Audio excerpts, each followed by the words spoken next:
We're going to be installing this new Lokar throttle pedal assembly in our C10 truck, and it's a bolt-in deal. You can see I've got the stock assembly right here. I've pulled it off the firewall. This bolts from the outside in, so there's some nutserts on the firewall that actually hold this together.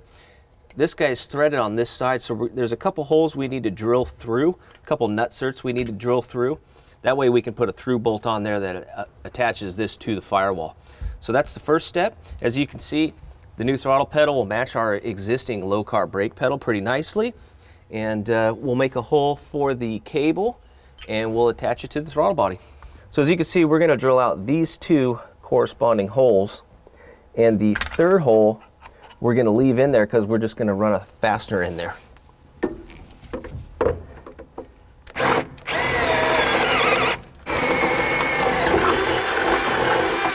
We're just going to disassemble this guy real quick. That way all we're doing is holding this up there. Boom, and that's how it's going to install. We drilled out 2 of the 3 holes, but we left one. We left one of the nutserts in the firewall because it's not used on the new pedal.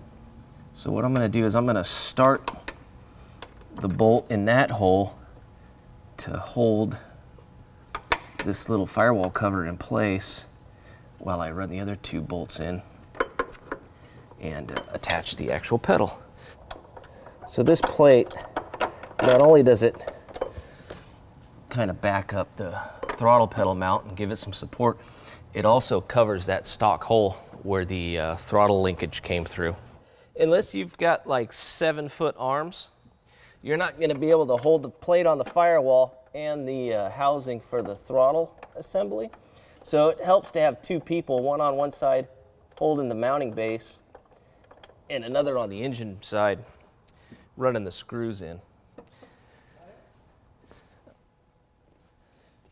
So now that we've got our pedal mounted, someone did us a favor and filled all the holes on the firewall, but in the stock C10 trim, there's a hole that's about 5 inches above the throttle pedal, and that's what you'd use for your cable pass-through. And I can feel right here where it's been welded up. So I'm gonna mark it and I'm gonna drill a new hole that corresponds to our hardware that's on our cable that will allow us to put the grommet, the bulkhead, and all that kind of stuff in there.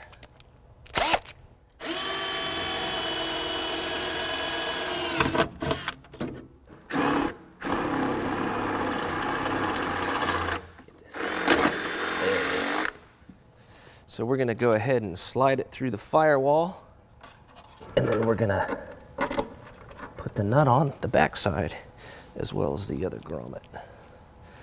And that goes on that side. Yep.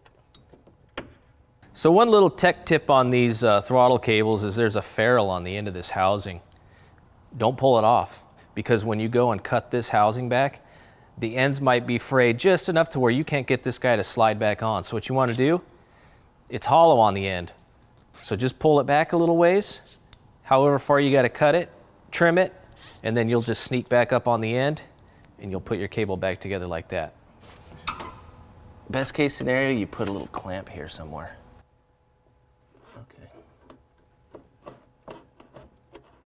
Okay, Rob, is that wide open throttle? It's stopping at the floor?